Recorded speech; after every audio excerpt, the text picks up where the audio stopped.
the Detroit Tigers signed what I want to say is the last key free agent. We could say Zach Gallen also is out there, the last one.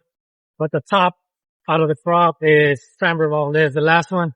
And the Tigers signed him. According to Jeff Passan, he's the highest AAV for a Latin American with a 38.2 or 115 million for 3 years, which is good. A 3-year contract that settles Framber Valdez with the Detroit Tigers, and the Detroit Tigers, just in case they want to trade Tarik Skubal, which I'll cover right now what it means for them.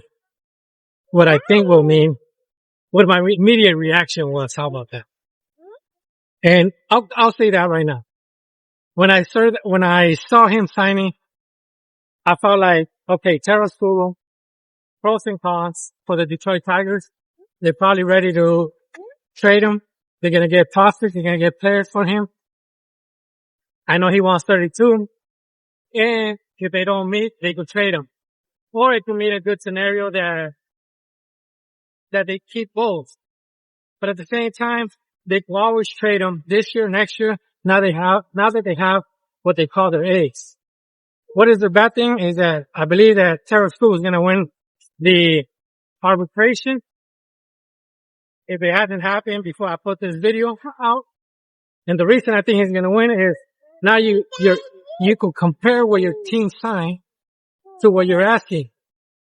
Number one, you have 3 more wins in the last 2 seasons than Framber. Number 2, you have about 8 less losses than him and over 100 more strikeouts. And you were the leading ERA pitcher in the National and the American League compared to Framber Valdez ERA. That is a good selling point for Tarik Skubal. What does this mean for other small market teams? Hint, the Pirates.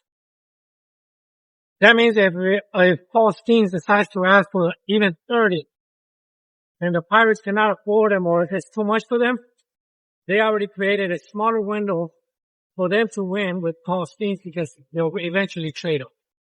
They'll eventually say they cannot afford him. They got to let him go a year or 2 years prior, so a year prior, and try to get as many prospects and as much use for him.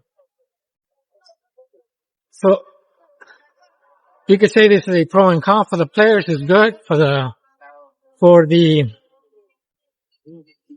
across the street. For the owners, it's not that great.